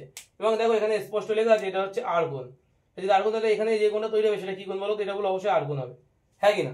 তাহলে এটা হলো অনুরূপ কোণ হচ্ছে, এটা কি হচ্ছে, অনুরূপ কোণ। বিপরীত আছে বিপরীত কোণ হচ্ছে, এটা বিপরীত কোণের জন্য এটা হচ্ছে কি কি বললাম, এটা যদি আর কোণ হয় তাহলে এটাও কিন্তু আর হবে, ভালো করে বুঝতে হবে কিন্তু। তার মানে কি অ্যাকচুয়ালি তার মানে এই দুটো কোণ সমান ছিল, তো এখানে আই আর আর সমান, অর্থাৎ ভালো করে বুঝবে এবার, এই কোণ আর এই কোণ দুটো সমান, যদি দুটো সমান হয় তাহলে কি হবে, এর বিপরীত, এই কোণের বিপরীত বাহু এইটা আর এই কোণের বিপরীত বাহু এইটা, তাহলে এই দুটো বাহু সমান। আবার ক্ষুদ্র উদ্মেষ হওয়ার জন্য কি হচ্ছে, এই যেখান থেকে এইটুকু দূরত্বটা কি হবে, ওভারল্যাপ করে এখানে বসে যাবে, তার মানে এই বাহু আর এই বাহু সমান হবে। কেন? এর কারণটা হচ্ছে ক্ষুদ্র উদ্মেষ হওয়ার জন্য। অর্থাৎ ক্ষুদ্র উদ্মেষ মানে কি, এই যে প্রধান অক্ষ আছে আমার আর আমাদের আটটা আলো রশ্মি, এটা এত দূরে নামে একদম গায়ে ফেলো, গায়ে ফেলার পরে এখান থেকে তুমি যদি ফোকাসের মধ্য দিয়ে আলোটা নিয়ে যেতে চাও, তাহলে দেখতে পাবে যে এই যে সি, এই যে আমাদের এই বি এফ যে বাহুটা, অবশ্যই কিন্তু পিএফ এর সঙ্গে ওভারল্যাপ করে যাবে, সমাপতিত করবে। যদি সমাপতিত করে তার মানে আমাদের তিনটা বাহু সমান, তাহলে আগের বারের মতো একই ক্যালকুলেশন বলতে পারি আমরা, সিপি সমান সমান কিন্তু সিএফ প্লাস পিএফ হবে। তাহলে আমরা জানি এই দুটো বাহু সমান, এই বাহু সমান, এই বাহু সমান হলে এই দুটো বাহু সমান হবে, তার মানে পিএফ আর সিএফ সমান। তার মানে এখান থেকে বলতে পারি 2 ইন্টু কি লিখতে পারি আমরা, পিএফ, 2 ইন্টু পিএফ মানে হচ্ছে স্মল এফ আর সিপি মানে আর, তাহলে আর ইজ ইকুয়াল টু 2f। এই হচ্ছে আমার উত্তল দর্পণের ক্ষেত্রে প্রমাণ হয়ে গেল। খুব ইম্পর্টেন্ট একটা প্রমাণ কিন্তু এটা, খুব ইম্পর্টেন্ট একটা প্রমাণ, পরীক্ষায় কিন্তু আসতে পারে। আর একটা প্রমাণ আছে যেটা আমরা পরে করব, আর একটা প্রমাণ আছে সেটাও কিন্তু আমাদের খুব ইম্পর্টেন্ট প্রমাণ ছিল। তো তোমরা যারা বুঝতে পারোনি তাহলে কমেন্টে অবশ্যই জানাবে, ঠিক আছে? আর যদি বুঝতে পারো তাহলে কমেন্টে অবশ্যই লিখবে ওকে স্যার। কি লিখবে? ওকে, ওকে লিখে দাও কমেন্টে, সবাই ওকে লিখে দাও যারা বুঝতে পারছো তারা, ঠিক আছে? ওকে লিখে দেবে।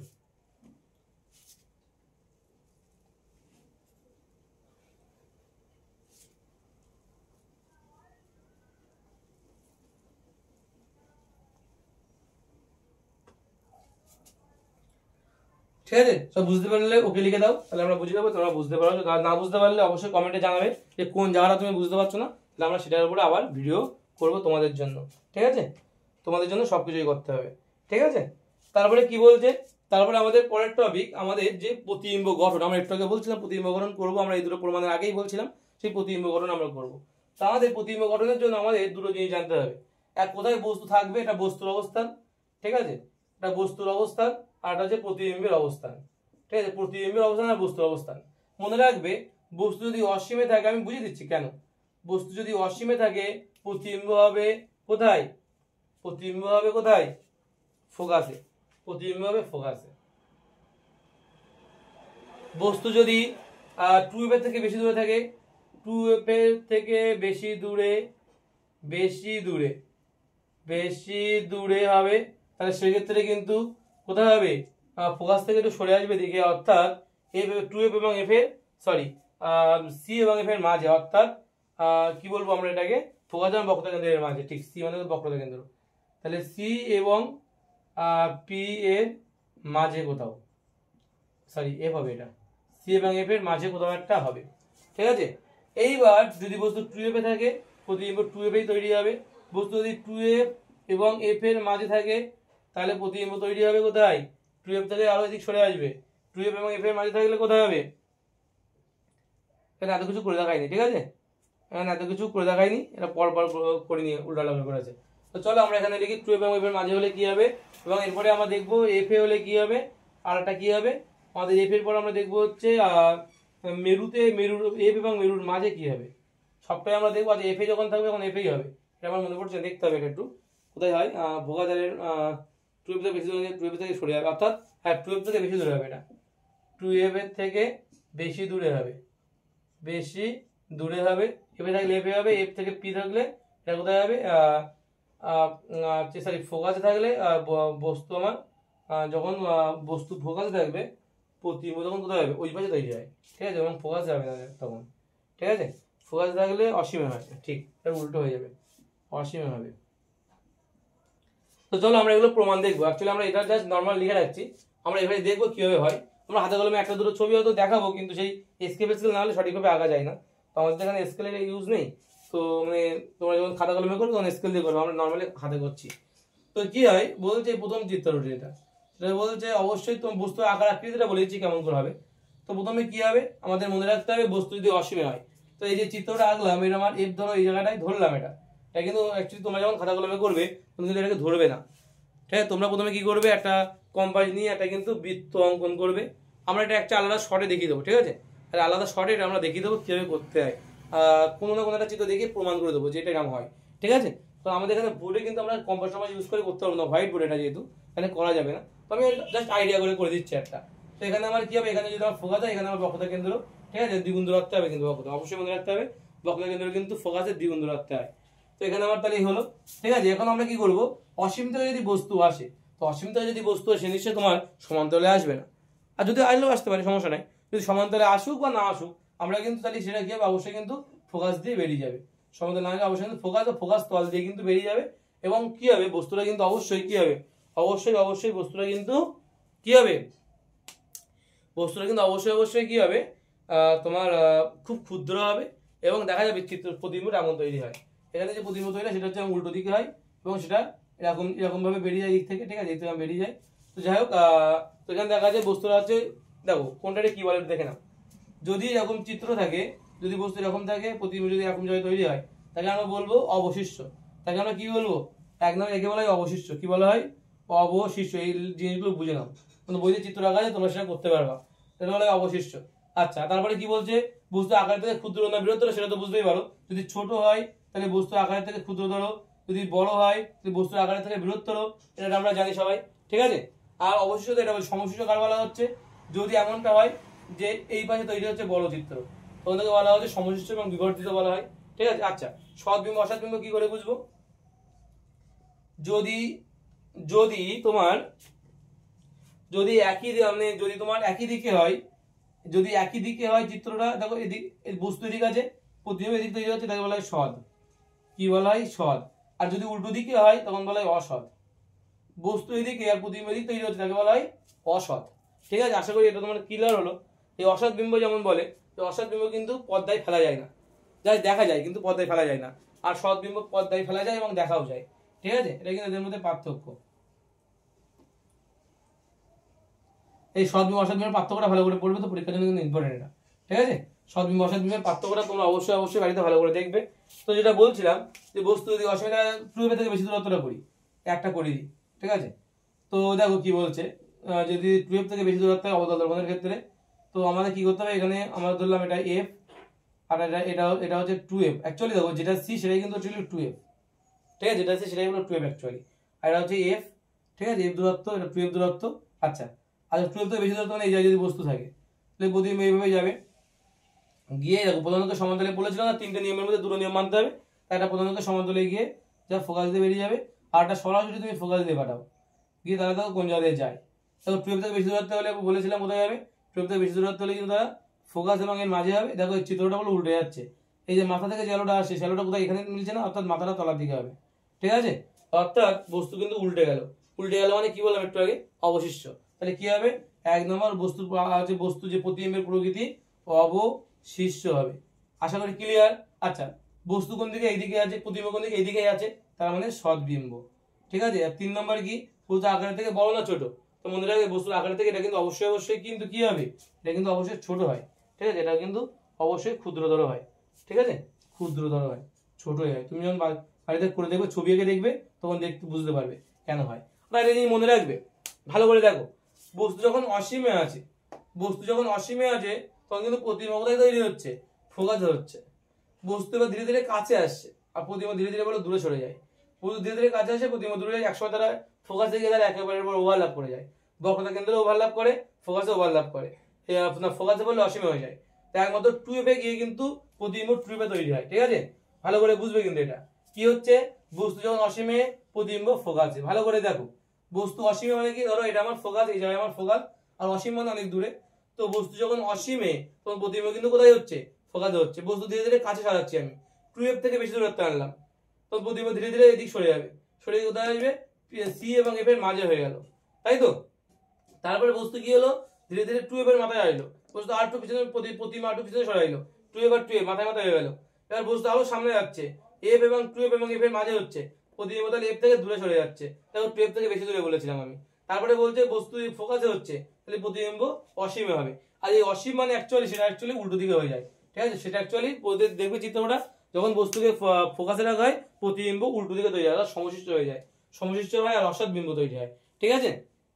আর কি আছে, আর বস্তু যদি আরো কাছে নিয়ে যাই, বস্তু তখন কি হবে, বস্তু যদি আমি ফোকাস থেকে যদি আরো কাছে নিয়ে যাই, বস্তু ফোকাসে রাখলে অসীম হবে, আর বস্তু যদি আমি আরো কাছে নিয়ে যাই তাহলে কিন্তু কি হবে, মেরুতে নিয়ে গেলে বা ফোকাসের মেরুর মধ্যে নিয়ে গেলে যে অবতল দর্পণের পিছনে তৈরি হয় এবং বস্তু ব্যাপক বড় হয়ে যায়, ঠিক আছে, বিপরীত হয়ে যায়। তোমরা এইভাবে কিন্তু মনে রাখবে। তাহলে যখন এখানে যখন অসীম তখন এখানে ফোকাস, আবার দেখো এখানে যখন ফোকাস, ভালো করে দেখো, যখন এখানে বস্তুর অবস্থান যখন ফোকাস তখন প্রতিবিম্ব কিন্তু অলরেডি ফোকাসে ধরে অসীমে চলে যাচ্ছে। আবার টুয়েলভ টুয়েলভ মিল আছে, দেখো এখান থেকে টুয়েলভ থেকে বেশি দূরত্ব হলে এফ সি আর এফ এর মাঝে, আবার এখানে দেখো সি আর এফ বা টুয়েলভ এবং এফ বলতে পারো এটাকে। আর টুয়েলভ আর এফ এর মাঝে যখন বস্তু থাকবে তখন দেখো টুয়েলভ থেকে বেশি দূরত্বে প্রতিবিম্ব অবস্থান, মানে এটা ঠিক উল্টো কিন্তু ওখানে তৈরি হয়। বোঝা গেল কি বললাম? এটা ঠিক উল্টো কিন্তু ওখানে তৈরি হয়, ভালো করে দেখো, এই জন্য আমরা এটা লিখেছিলাম বস্তু অসীমে হলে প্রতিবিম্ব ফোকাসে। একই রকম ভাবে তাহলে বস্তু যদি ফোকাস দেওয়া হয় প্রতিবিম্ব অসীমে, বস্তু যদি টুয়েলভ থেকে বেশি দূরত্বে হয় প্রতিবিম্ব এবার টুয়েলভ এর মাঝে হবে, কারণ এটা কি হচ্ছে টুয়েলভ থেকে বেশি এটা সামনে হচ্ছে, মানে এটা পিছনে সরে যাচ্ছে, ফলে এবার থেকে পিছনে সরে গেলে কথা হবে এবার টুয়েলভ এর মাঝে হবে, তাই তো? তাই হচ্ছে এখানে ঠিক একই রকম ভাবে বলছে টুয়েলভ এবং এর মাঝে যদি বস্তুকে রাখি এবার, তাহলে প্রতিবিম্ব কিন্তু টুয়েলভ থেকে বেশি দূর রাখতে হবে। এটা কিন্তু কঠিন কিছু না, কিন্তু ভালো করে বুঝবে। তারপরে বস্তু যদি টুয়েলভে থাকে প্রতিবিম্ব টুয়েলভে তৈরি হবে, বস্তু যদি এফে থাকে, কারণ আমরা আগেই বলেছিলাম ফোকাস তাহলে অসীমে অসীমে হচ্ছে, এফ এবং পি এর মাঝে যদি বস্তুকে রাখা যায় বস্তু কোথায় হবে তখন অবতল দর্পণের পিছনে তৈরি হবে, পিছনে যে কোনো জায়গায়, অর্থাৎ এটা বিপরীত সমষ্টি হয়ে যাবে। তো এই জন্য এগুলো আর লেখা হয় না। ফোকাস আর মেরুর মাঝে যদি বস্তুকে রাখা যায় তাহলে অবতল দর্পণের পিছনে তৈরি হবে। অবতল দর্পণের পিছনে কিন্তু মানে এই পাশে আর থাকছে না, সে অবতল দর্পণের সব পিছনে চলে যাচ্ছে, ঠিক আছে। অ্যাকচুয়ালি এটার ক্ষেত্রে পিছনেই তৈরি হয়, অ্যাকচুয়ালি এটা প্রতিষ্ঠিত হচ্ছে বলে মনে হয় এই ব্যাপারটা, অসীমের চিত্রটা। কারণ এদিকে এতটাই অসীমে চলে যায়, মানে এতটাই বড় হয়ে যায় যে দেখা যায় না, তো উল্টো দিকে দেখতে হয়। আর এটা হচ্ছে পি এফ এবং পি এর মাঝে রাখলে কি হচ্ছে, মানে অলরেডি ফোকাসে রাখলে অসীমে প্রতিবিম্ব তৈরি হচ্ছে, তুমি এবার আরো সামনে করছো আরো সামনে করছো, ফোকাসের মেরুর মাঝে রাখলে তাহলে বস্তু কি পুরো একদম অসীম থেকে তো আর অসীম তো ওই পাশে হতে পারে না, পুরো উল্টো ছবি উল্টো দিকে চলে যাচ্ছে। এটাও এই জন্য এইটা কিন্তু খুব ইম্পর্টেন্ট, এইটা এবং এটা কিন্তু খুব ইম্পর্টেন্ট, পরীক্ষা এই দুটো রাখতে দেয় কিন্তু ওই জন্য, ঠিক আছে। এবং বস্তু যদি মেরুতে থাকে তাহলে কি হবে, বস্তু যদি মেরুতে রাখা হয় তাহলে কিন্তু মেরুতেই তোমার কিন্তু কি হবে, মেরুতেই কিন্তু তোমার প্রতিবিম্ব তৈরি হবে। ঠিক ক্লিয়ার হলো? তাহলে এই যে ছকটা বস্তু কোথায় আর প্রতিবিম্ব কোথায় এটাগুলো মাথায় রাখবে, ঠিক আছে। এবং দেখো বস্তু যখন অসীমে ছিল তখন কিন্তু বস্তু আকৃতি অনেক বড় ছিল, তাই এখানে ক্ষুদ্র হয়েছে। আর ধীরে ধীরে বস্তু যত প্রতিবিম্বের দর্পণের কাছে আসবে তখন বস্তু তো ছোট হতে থাকবে, বস্তু তো দর্পণের কাছে তখন ছোট হতে থাকবে, তাই না? আর যখন বস্তু ছোট হবে তখন কিন্তু প্রতিবিম্ব বড় হবে, মাইন্ডে রাখবে এটা। একমাত্র এই কন্ডিশনের ক্ষেত্রে যে বস্তু আর প্রতিবিম্ব দৈর্ঘ্য কি হয়, সমান হয়। বস্তু আর প্রতিবিম্বের দৈর্ঘ্য সমান হয়। তার আগের গুলো কি হচ্ছে, বস্তু বড় প্রতিবিম্ব ছোট, আর পরের গুলো হচ্ছে বস্তু ছোট প্রতিবিম্ব বড়। ক্লিয়ার হলো? এইভাবে কিন্তু মনে রাখতে হবে, তোমাদের হয়তো সবটাই বলে দিলাম মনে রাখার জন্য, ঠিক আছে। এবং এই পর্যন্ত সবই কিন্তু তোমার সমশিষ্ট অবশিষ্ট হয়, উল্টে যায়, এখান থেকে সমশিষ্ট শুরু হয়, ঠিক আছে। তো তোমরা এগুলো চিত্র যখন আসবে তখন নিজেরা বুঝতে পারবে আরো ভালো করে, ঠিক আছে, আশা করি। তো আমাদের নেক্সট যে টপিকটা আছে আমরা নেক্সট টপিকে চলে যাবো। আমাদের পরবর্তী টপিক আছে গোল দর্পণের ব্যবহার। তোমরা ব্যবহার জানো, উত্তল দর্পণের অবতল দর্পণের ব্যবহার। অবতল দর্পণের ব্যবহার আমরা কোথায় কোথায় ব্যবহার করি, দাড়ি কামানোর জন্য আমরা যে ব্যবহৃত দর্পণ সেখানে আমরা অবতল দর্পণ ব্যবহার করা হয়। অবতল দর্পণে কি অনেকটা জিনিসটা বড় করে দেখায়, অবতল দর্পণ কি করে জিনিসটা কিন্তু আমাদের অনেকটা বড় করে দেখায়, তাই খুব ভালো হয় ওটা, ঠিক আছে। আমাদের দাড়িটা অনেকটা বড় করে দেখাবে, ফলে আমাদের কিন্তু দেখতে সুবিধা হবে, কেটে যাবে না। আর তার জন্য কিন্তু আমরা দাড়ি কামানোর সময় আমরা কিন্তু অবতল দর্পণ ব্যবহার করব। কেন? কারণ আমরা জিনিসটা বড় করে দেখাবে। আচ্ছা দাঁতের চিকিৎসায় দাঁত যখন আমরা ঠিক করা দন্ত চিকিৎসায় তখন আমরা ডেন্টাল দাঁতের কাছে যাই আমরা, তখন কিন্তু তারা কোন কোন ধরনের দর্পণ ব্যবহার করে বলতো, তারা কিন্তু অবশ্যই কিন্তু আমাদের অবতল দর্পণ ব্যবহার করবে। কেন বলতো?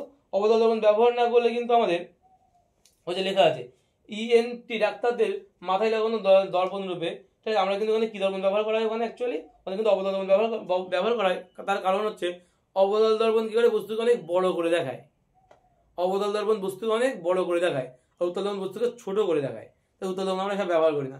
উত্তল দর্পণ কোথায় ব্যবহার করি, গাড়িতে যে আয়না থাকে সেই আয়না, কারণ আমরা ছোট একটা আয়নার মধ্যে কিন্তু আমাদের পিছনে পুরো জিনিসটাই কিন্তু আমাদের দেখতে হয় ছোট একটা আয়নার মধ্যে। আমরা গাড়ি চালাই যাবো তখন কিন্তু ছোট একটা আয়নার মধ্যে আমাদের পুরো পিছনের জিনিসটা দেখতে হয়, বল এটা কিন্তু পুরো পিছনে পুরো অনেক বড় একটা ভিউ, সেটা ছোট একটা আয়নার মধ্যে দেখতে পাচ্ছি, দ্যাট ইজ উত্তল দর্পণের ব্যবহার, ঠিক আছে। তোমরা নিশ্চয়ই জানো, ঠিক আছে। এই জিনিসগুলো রেয়ার ভিউ বলা হয় এটাকে, রেয়ার ভিউ দর্পণ রূপে কিন্তু ব্যবহার করা হয়, ঠিক আছে। এই জিনিসগুলো তোমরা কিন্তু ভালো করে পড়ে নেবে এদের ব্যবহারগুলো, ঠিক আছে। আমাদের পরবর্তী টপিক কত মিনিট হয়েছে দেখি, 54 মিনিট। তাহলে আমাদের পরবর্তী টপিক আমরা শুরু করব, এখানে থাক এটা। আলোর প্রতিসরণ বলছে যে আলোর জিনিস ভালো করে মনে রাখবে, আলোর প্রতিফলন যখন করেছিলাম তখন আমাদের একটা মাত্র মাধ্যমের প্রয়োজন পড়েছিল। আলোর প্রতিফলন অ্যাকচুয়ালি একটা মাধ্যমের প্রয়োজন পড়ে, কিন্তু আলোর প্রতিসরণের ক্ষেত্রে দুটো মাধ্যমের প্রয়োজন পড়ে। অ্যাকচুয়ালি আমরা যদি এখন শুরু থেকে বলার চেষ্টা করি মানে ব্যাপারটা, যে অ্যাকচুয়ালি কোনো প্রতিফলক তলের উপর যখন বা কোনো তলের উপর যখন আলো প্রতিফলিত হয়, সেই আপতিত হয়, সেই আপতিত আলো কিন্তু তিনটে অংশে ভাগ হয়ে যায়। কি হয়, যে কোনো একটা তলের উপর যদি আলো আপতিত হয়, এই যে আপতিত হলো, সেই আলোটা কি হয়, একটা এই আলোটার কিছু অংশ কি হয়, প্রতিফলিত হয়ে বেরিয়ে যায়, কিছু অংশ কি হয়, তোমার হচ্ছে কিছু অংশ কি হয়ে যায়, হচ্ছে প্রতিসরিত হয়, ঠিক আছে। প্রতিসরণ, কিছু অংশ আলোর প্রতিসরণ ঘটে, ঠিক আছে। আর কিছু অংশ একটা প্রতিফলন ঘটছে, একটা প্রতিসরণ ঘটছে, আর কিছু আলো কি হয়, শোষিত হয়। এটা মাথায় রাখবে সবসময়ের জন্য, ঠিক আছে। কি কি বললাম তাহলে, যখন কোনো তলের উপরে আলো এসে পড়ে, সে আলোটা তিনটা ভাগে ভাগ হয়। কি হয়, ওই আলোর কিছু অংশের প্রতিফলন ঘটে, কিছু অংশের প্রতিসরণ ঘটে, আর কিছু অংশের শোষণ ঘটে। বোঝা গেল? যেমন শোষণের ঘটনা যদি আমরা বলি, যদি কোনো কালো বস্তুর উপরে, একদম ভূষকালি টাইপের ভীষণ আদর্শ কালো বস্তুর উপর যদি আলো ফেলা যায়, তাহলে কিন্তু সেখান থেকে আলো প্রতিষ্ঠিত না হওয়ার সম্ভাবনা অনেক বেশি থাকে, অনেকটাই বেশি থাকে। শুধু তাই নয়, যদি আমি আরো ডিটেলস বলার চেষ্টা করি, তাহলে আমি এমনভাবে বলতে পারি যে সে আলোর মানে প্রায় 97 থেকে 98% আলো কিন্তু শোষিত হয়ে যায় সেই কৃষ্ণকায়ী বস্তুর দ্বারা, অর্থাৎ কালো, কৃষ্ণ মানে তো কালো, সেই কালো বস্তুর দ্বারা, ঠিক আছে। এবং 2-3% আলো হয়তো আমার প্রতিষ্ঠিত হচ্ছে, শোষিত হচ্ছে বেশিরভাগটা, আর বাদ বাকি 2-3% যা থাকছে তাই ওই প্রতিষ্ঠিত হচ্ছে এবং প্রতিফলিত হচ্ছে, ঠিক আছে। তবে বেসিক্যালি মনে রাখবে, যখন কোনো বস্তুর উপর বা কোনো দর্পণের ওই মানে যে কোনো মাধ্যমের মধ্য দিয়ে যখন আলো পাস করে এবং কোনো একটা মাধ্যমের উপরিতলে গিয়ে পড়ে, যে মাধ্যমের উপরিতলে গিয়ে পড়ে, সেই মাধ্যমের উপরিতলে গিয়ে পড়ছে, সেই মাধ্যমে কি করছে, সেই আলোটা তিনটা ভাগে ভাগ হয়ে যাচ্ছে। ওই আলোর কিছু অংশ আপতিত হচ্ছে, কিছু অংশ প্রতিফলিত, কিছু অংশ হচ্ছে প্রতিফলিত হচ্ছে, কিছু অংশ প্রতিষ্ঠিত হচ্ছে, আর কিছু অংশ শোষিত হচ্ছে। এটা কিন্তু মাথার মধ্যে রাখতে হবে সবসময়ের জন্য, ঠিক আছে। তো আমরা যে অংশটা প্রতিফলিত হয় তাকে আমরা প্রতিফলন বলি, যে অংশটা প্রতিষ্ঠিত হচ্ছে তাকে আমরা বলি প্রতিসরণ, যেটা আমরা এখানে পড়বো। আর শোষণটা আমরা এখন না, সেটা 11-12 উঠলে জানতে হবে, ঠিক আছে। তো চলো আমাদের কি বলেছে, তো আমাদের এখানে আমাদের কি নিয়েছি, এখানে আমরা কি করেছি, একটা মাধ্যম নিয়েছি, ধরলাম এটা একটা মাধ্যম, এটা মাধ্যম 1, এটা মাধ্যম 1, এটা হচ্ছে মাধ্যম 2।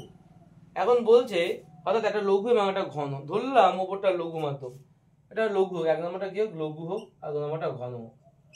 তো লঘু মাধ্যম থেকে যখন ঘন মাধ্যমে যদি একটা আলোকে আমরা ফেলি, তাহলে কি হয় সে আলোর সঙ্গে, তুমি জানো কি হয়? বলছে যে আলোটা এইভাবে যখন পড়ে, তখন কিন্তু এইভাবে যাওয়ার কথা থাকে, কিন্তু সে যায় না, সে ওই পথ বরাবর যায় না। কি হয় তাহলে ওর সঙ্গে? বলছে যে এই আলোর কিছু অংশ কি হচ্ছে, এই আলোটা কি হয়, বেঁকে যায়। কোন দিকে জানো? লঘু থেকে ঘনতে বললে অবিলম্বের কাছে সরে আসে, অর্থাৎ আলোটা এদিক বরাবর বেঁকে যায়, এদিক বরাবর বেরিয়ে যায়। আলোটা এদিক বরাবর ডট ডট দিয়ে এই পথ বরাবর যাওয়ার কথা ছিল, এই পথ বরাবর, সেই পথ বরাবর যায় না। এই ডট ডট আছে, এই পথ বরাবর যাওয়ার কথা ছিল, কিন্তু ওই পথ বরাবর যায় না। সে যায় কোন দিকে? সে অবিলম্বের কাছে সরে আসে। যদি লঘু মাধ্যম থেকে ঘন মাধ্যমে আলো এসে পড়ে, তবে আলোর কিছু অংশ যে পথ বরাবর যাওয়ার কথা সেই পথ বরাবর যায় না, কি হয়, অবিলম্বের কাছে সরে আসে। এবং যদি কি হয়, যদি কিছু অংশ কখনো কখনো যদি ঘন মাধ্যম থেকে লঘু মাধ্যমে যায়, তখন আলোটা অবিলম্ব থেকে দূরে সরে যায়, অর্থাৎ আলোটা তখন এদিক বরাবর যাবে, তখন আলোটা এদিক বরাবর যায়, ঠিক আছে, এদিক বরাবর যায়, ঠিক আছে, অবিলম্ব থেকে দূরে সরে যায়, অর্থাৎ ছেলে বিগড়ে গেছে।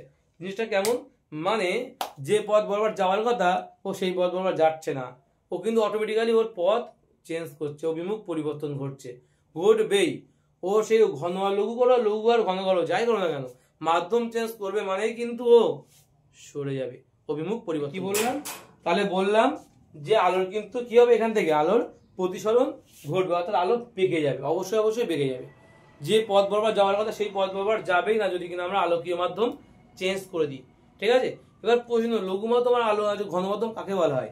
এই পর্যন্ত তো অনেকে জানে না। লঘু মাধ্যম বলা হচ্ছে যে আলো যে মাধ্যমের মধ্য দিয়ে বেশি বেগে যাতায়াত করতে পারে, তাকে বলা হয় কি, তাকে বলা হয় লঘু মাধ্যম।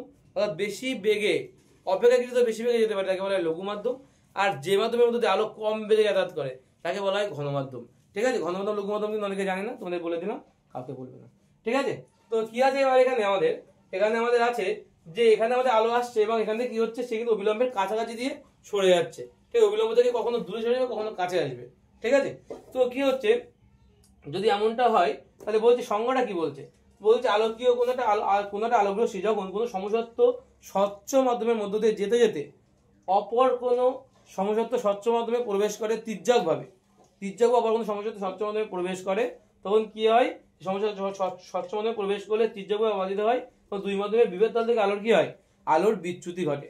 দুই মাধ্যমের যে বিভেদ তল তো এটা, এখানে এটা বলে রাখি আমি, এটাকে বলা হয় আপাতিত রশ্মি, এটাকে বলা হয় প্রতিষ্ঠিত রশ্মি, এটাকে বলা হয় বিভেদ তল বা প্রতিসারক তল, এটাকে বলা হয় অবিলম্ব। এটা আগেও বলা ছিল বলে আমি আর এবার বলিনি প্রথমে। এটা কি বললাম তাহলে, যে আলোক রশ্মি যখন কোনো সমসত্ব স্বচ্ছ মাধ্যমের মধ্যে আপাতিত হয়, সেই আপাতিত সমসত্ব স্বচ্ছ মাধ্যমে আপাতিত হওয়ার তির্যকভাবে আপাতিত হয়, তখন কি হয়, এই সমসত্ব হচ্ছে অপর কোনো সমসত্ব স্বচ্ছ মাধ্যমে যখন প্রবেশ করে, আলোক রশ্মি যখন একটি সমসত্ব স্বচ্ছ মাধ্যম থেকে তির্যকভাবে অপর একটা সমসত্ব স্বচ্ছ মাধ্যমে প্রবেশ করে, তখন কি হয়, সেই দুই মাধ্যমে বিভেদ তল থেকে আলোক রশ্মির কি হয়, আলোক রশ্মি কিন্তু অভিমুখের পরিবর্তন ঘটে। এই দুই মাধ্যমের বিভেদ তল থেকে অভিমুখের পরিবর্তন ঘটা, যে পথ দিয়ে যাওয়ার কথা সেই পথ দিয়ে যাবে না, অন্য পথ দিয়ে যায়। তো যদি আলোক রশ্মির অভিমুখের পরিবর্তন ঘটে, তখন এই আলোর এই ঘটনাকে বলা হয় আলোর প্রতিসরণ। ঠিক আছে, তো এখানে আলোর প্রতিসরণের সূত্রগুলো একটু যদি বলে দিই আমি, কি বলছে, যে আপাতিত রশ্মি, প্রতিষ্ঠিত রশ্মি এবং প্রতিসরক তলের উপরে আপাতন বিন্দুতে অঙ্কিত অবিলম্ব সর্বদা একই সমতলে থাকবে। আর একটা বলছে যে আরেকটা কি বলছে, যে আপাতন কোণের সাইন আর প্রতিসরণ কোণের সাইনের অনুপাত সমান হয়, সর্বদা ধ্রুবক হয়। অর্থাৎ এটা বলছে আই, এটা বলছে আর, এটুকু বলছে আর। তো অবশ্যই কিন্তু এই ক্ষেত্রে বুঝতেই পারছো, এটা যদি সম্পূর্ণ কোণটা দিতাম তাহলে আমরা বলতাম আই আর সমান, সম্পূর্ণ তো হচ্ছে না, কমে যাচ্ছে, তাই বলছে আই। এবার বলো আই আমার বড় হয় এই ক্ষেত্রে, আর ছোট হয় কিন্তু এই ক্ষেত্রে। ঠিক আছে, এই ক্ষেত্রে লঘু থেকে ঘনর ক্ষেত্রে, আর ঘন থেকে লঘু হলে কিন্তু সেক্ষেত্রে আই ছোট হয় আর কিন্তু বড় হয়। ঠিক আছে, এটা হচ্ছে লঘু থেকে ঘন, মনে রাখবি, লঘু থেকে যদি ঘন হয়, আর এটা হচ্ছে ঘন থেকে কি লঘু। ঠিক আছে, ঘন থেকে কিন্তু লঘু, মনে থাকবে এটা কি বললাম।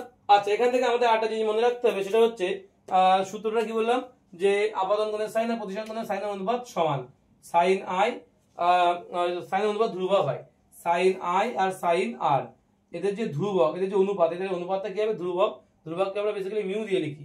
এই মিউটাকে বলা হয় বেসিক্যালি, এটা হচ্ছে 2 নম্বর সূত্র, হচ্ছে প্রতিসরণের প্রথম সূত্র কি বলছে, যে আপাতিত রশ্মি, প্রতিষ্ঠিত রশ্মি এবং প্রতিসারক তলের আপাতন বিন্দুতে প্রতিসারক তলের উপর অঙ্কিত অবিলম্ব সর্বদা একই সমতলে থাকবে।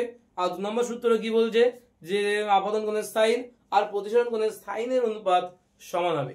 সাইন কস তোমরা করেছো, তোমরা জানো যে হচ্ছে ত্রিকোণমিতি থেকে সাইন কস জিনিসটা কি, তো সাইনের অনুপাত কিন্তু সমান, sine I by sine R is equal to ধ্রুবক বলছে। ঠিক আছে, তো ধ্রুবক যদি ধ্রুবক তো কনস্ট্যান্ট মিউ দিয়ে আমরা সেটাকে লিখি। ঠিক আছে, এবং এই 2 নম্বর যে সূত্র, এটাকে বলা হয় বেসিক্যালি স্নেলের সূত্র। মনে থাকবে, এটাকে কি বলা হয়, এটাকে বলা হয় স্নেলের সূত্র। ঠিক আছে, প্রথম মাধ্যমের সাপেক্ষে দ্বিতীয় মাধ্যমের প্রতিসারাঙ্ক। এই মিউটা কি, মিউটা হচ্ছে প্রথম মাধ্যমের সাপেক্ষে প্রতিসারাঙ্ক বলা হয়, মিউটাকে বলা হয় প্রতিসারাঙ্ক। কি বলা হয়, প্রতিসারাঙ্ক বলা হয়। কার সাপেক্ষে, কার, প্রথম মাধ্যমের সাপেক্ষে দ্বিতীয় মাধ্যমের প্রতিসারাঙ্ক বলা হয়ে থাকে। ঠিক আছে, প্রথম মাধ্যমের সাপেক্ষে দ্বিতীয় মাধ্যমের প্রতিসারাঙ্ক বলা হয়ে থাকে। আর এখান থেকে আমাদের যেটা পড়তে হবে, লম্ব অবদানের ক্ষেত্রে কিন্তু স্নেলের সূত্র প্রযোজ্য হয় না। এই স্নেলের সূত্রটা কিন্তু পরীক্ষায় আসতে পারে, স্নেলের সূত্রটা কিন্তু খুব ইম্পর্টেন্ট, পরীক্ষায় আসতে পারে, মনে রাখবে। লম্ব আপাতনের জন্য পরীক্ষায় আসে, এটা লম্ব আপাতনের জন্য এই স্নেলের সূত্রটি প্রযোজ্য নয়। কি বললাম, লম্ব আপাতনের জন্য এই স্নেলের সূত্রটি প্রযোজ্য নয়। ঠিক আছে, তো আজ আমাদের এই পর্যন্ত থাক। আমরা নেক্সট দিন আমরা কাজের সিলাব থেকে শুরু করব, এবং প্রিজমের যে ব্যাপারটা থাকে সেটা আমরা অলরেডি আমাদের একটা ভিডিও করা আছে অলরেডি তোমাদের চ্যানেলে, সেটা দেখে নিতে পারো, বা আমরা নেক্সট দিন এটা নিয়ে বিস্তারিত আলোচনা করবো, প্রমাণ নেক্সট দিন করবো। ঠিক আছে, সেকেন্ড পার্টে আমরা করে দেবো, আর লেন্সটা ওখানে আলোচনা করে দেবো।